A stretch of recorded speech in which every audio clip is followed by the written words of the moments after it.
For the second week of this mini course, we have Module 1, Understanding Childhood Wounds, Definition and Types. First, a quote. "The cry we hear from deep in our hearts comes from the wounded child within. Healing this inner child's pain is the key to transforming anger, sadness, and fear," unquote, Thich Nhat Hanh. Defining childhood wounds. Childhood wounds are emotional, psychological, or physical scars that originate from painful experiences during our early years. These wounds can significantly influence our emotional well-being, behaviors, and relationships in adulthood. By understanding the nature of these wounds, we gain insight into the complex interplay between our past and our present. These painful childhood experiences are like hidden sources that shape our beliefs, behaviors, and emotional responses as we grow into adulthood. In fact, trauma parts create the scripts that run the adult. Types of childhood wounds. 1. Emotional neglect. Emotional neglect occurs when caregivers fail to provide the emotional support, love, and validation that a child needs. This is probably the most common childhood wounding. There may be constant criticism, belittlement, and verbal aggression. Such abuse led to adults full of self-doubt, anxiety, or depression, and difficulty forming healthy relationships. Stemming from emotional or physical neglect, these wounds might lead to a sense of unworthiness and an inability to properly care for oneself. Often, this leads to child parts focusing on the needs of those around them, totally ignoring their own needs, giving full attention to taking care of those around them instead. Many of my clients are in service professions such as nursing, teaching, and counseling, and continuing their pattern of focusing on the needs of others. Self-care, in quotes, turns out to be what they know they should do, but they never have the time or energy to be kind and generous with themselves. Physical abuse, too. Physical abuse involves incidents of inflicting physical harm to a child, angry or punishing parents, fashion whips, or use paddles to administer discipline. The scars of physical abuse extend beyond the physical realm. The emotional consequences take their toll, with children believing that they are bad and undeserving of any good in life. For example, a client recently said that she heard parts saying they deserve all the pain and punishment they received. 3. Sexual abuse. Sexual abuse involves a non-consensual sexual activity with a child. The trauma of sexual abuse has profound and long-lasting effects on an individual's self-worth, relationships, and sexuality. For example, a client with a long history of sexual abuse from 2 to 11 years of age experiences physical pain in her liver and gallbladder and other parts of her body. The pain is emotional pain. It's been a dark night of the soul journey for 2.5 years. She's had daily depression, severe anxiety, physical pain, and suicidal thoughts with no sense of control. 4. Witnessing domestic violence. Children who witness domestic violence between their parents can experience trauma and emotional wounds. One result is seen in a client whose parents fought constantly is a constant passivity in life and in relationships. An adult who doesn't know how to draw boundaries and couldn't say no in abusive relationships. 5. Loss or separation. Any death in the family can affect children. One child, when she was 7, celebrated her confirmation on the day her young brother died. She thought she was responsible and stopped being a child that day, determined never to be a problem for anyone. The loss of a parent through death or divorce or separation from caregivers can be grievous for a child.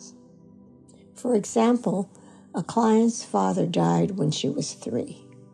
It devastated her mother, leaving her abandoned by her mother too. The result of these wounds left her feeling fearful, especially when venturing into anything new. The impact of childhood wounds. Understanding the types of childhood wounds is crucial because it allows us to recognize and validate our own experiences. These wounds can shape our beliefs, behaviors, and emotional responses in ways we might not always be aware of. By exploring the impact of these wounds, we can begin to untangle the threads of our past and work toward healing. Throughout this module, we will delve into different childhood wounds, examining their unique characteristics and ways they can manifest in adulthood. Together, we can create a safe and supportive space to explore and process these experiences, laying the foundation for our journey toward wholeness and healing. In summary, childhood wounds are the emotional scars left behind by experiences during our formative years. They are like hidden sources that shape our beliefs, behaviors, and emotional responses as we grow into adulthood. In fact, trauma parts create the scripts used by the adult. They create lenses through which we see our current reality. This explains why each of us with different lenses responds or reacts differently to our consensual world. Impact of unresolved childhood emotions on adulthood. Unresolved childhood wounds can cast long shadows into adulthood, affecting various aspects of our lives, as can be seen in the example in the last section. These wounds, if left unaddressed, can shape our emotional reactions, coping mechanisms, and relationships. 1. Emotional responses. Unresolved wounds can lead to exaggerated emotional reactions or emotional numbness. making it challenging to regulate emotions in healthy ways. For example, clients report exploding out with anger over trivial matters, or feeling completely frozen when seeing dramatic events happening before them. 2. Coping strategies. Individuals may develop negative coping mechanisms such as substance abuse, overeating, or self-isolation to manage the pain associated with unresolved wounds. For instance, clients report emotional eating, reaching for food when they have hunger.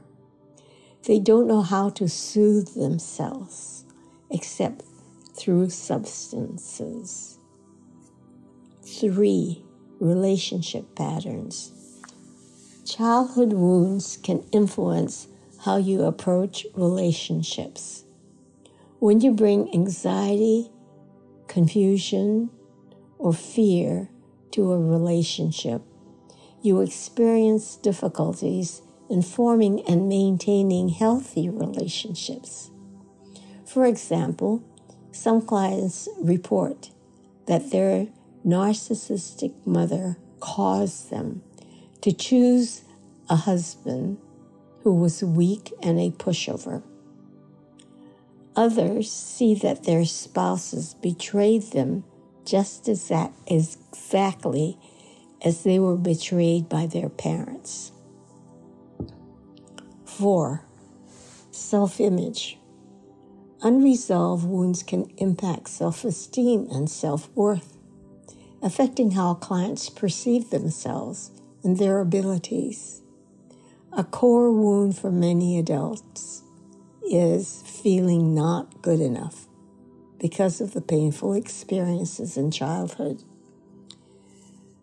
When they encountered trauma, such as being abused or neglected, they forgot that they were originally innocent and take the blame for being poorly treated. Recognizing signs and triggers of emotional pain. Recognizing the signs and triggers of emotional pain is crucial for embarking on a healing journey. These signs may manifest in a variety of ways. Physical symptoms. Emotional pain can manifest as physical discomfort, such as back pain, migraines or headaches, stomach aches, or other digestive issues, or tension. Often, adults are full of anxiety with their bodies wired with PTSD responses. The fight-flight system can be seen to result as a physical expression of anger and fear that come from childhood wounds. Mood fluctuations. Frequent mood swings, feelings of sadness, anger, or anxiety can indicate underlying emotional wounds. Adults have difficulty maintaining any equanimity and having little sense of peace. In fact, there are many disturbances of peace. Instead, they react strongly to people and events before them, as though their past experience showed up. Avoidance behaviors. Avoiding situations, people, or activity that evoke uncomfortable emotions can be a sign of unresolved wounds. One example is when adults, because of unresolved anger, run away from people or give them the silent treatment whenever there is conflict or disagreement. Relationship struggles. Patterns of conflict, difficulty in forming close bonds, or fear of intimacy may point to deeper emotional wounds. When hearts are broken in childhood, adults keep a wall around their hearts, never showing anyone who they truly are or how they feel. They feel a need to keep themselves as safe as they know how, hiding their emotional selves from others. Deeper inner child work. In recent years, my work with my clients opened deeper layers of child parts. These trauma parts needed healing for issues like 1. Reliance on the thinking mind, bypassing the heart. 2. Being very self-reliant and independent. 3. Lack of trust in self, others, and God. 4. Patterns of doing and neglect of being. 5. No relationship with the divine. 6. Fear of change. Such issues require working with a coach, especially with a MAP practitioner, to use the subconscious to treat trauma parts. In our weekly meeting, I will coach you and other participants. A reminder for you, there will be a group MAP treatment at the end of the group session to heal the trauma parts discovered during the week and in the group. MAP is the most profound, powerful, and effective way of treating childhood wounds that I know and use. The role of self-awareness in healing. Self-awareness is the lantern that guides you through the labyrinth of emotional healing. It takes you to the place of witness. You step back and see what is. Awareness allows you a space to view impartially so you can disconnect from habitual responses. You can respond rather than react spontaneously. Awareness allows a different relationship with your thoughts, emotions, and behaviors. In short, it helps you to identify triggers. By becoming aware of what triggers your emotional responses, you can trace them back to their origins and begin to address the underlying wounds. Break patterns. Self-awareness empowers us to recognize and break repetitive patterns and dismantle the reactions stemming from childhood wounds that cage us. These patterns are habitual and often unconscious. Empower choice. Understanding your emotional landscape equips you to make conscious choices about how you respond to situations rather than reacting based on past wounds. Facilitate healing. Self-awareness creates a safe place for exploring your emotions, acknowledging pain, and taking steps toward healing and growth. Suggestion: practice daily with awareness. Set your timer for checking your mental and emotional state every 3 hours. Was there any disturbance in my peace in the last 3 hours? Record them. Find an awareness-building practice and commit to it, such as sit for 20 minutes each day with eyes closed, back straight. Just notice what shows up. Notice. Commit to checking in on yourself every 3 hours. Journal briefly on how you are feeling, what emotions came up for you, what was distressful, What felt pleasing? Find an awareness practice online. Use your intuition in choosing one to experiment with. Assignment 2. This is to be completed in the second week. Pick one awareness practice to do for the whole time of the course. Reflect on and answer these questions. What are signs of the inner child you see or experience? Identify when you are triggered by anger, fear, or sadness. How do you react to feeling anger, fear, and sadness? Are you troubled? Do you push them aside? Looking at how you grew up, what were you taught about having negative feelings, about expressing them? What did your parents teach you about being mad, sad, or afraid? What limiting beliefs and patterns come from your childhood wounds? This is the homework you need to submit to me for feedback and the material you can share in the Facebook group. Remember to copy and paste these questions into a document to complete and then submit them to me. End of Module 1.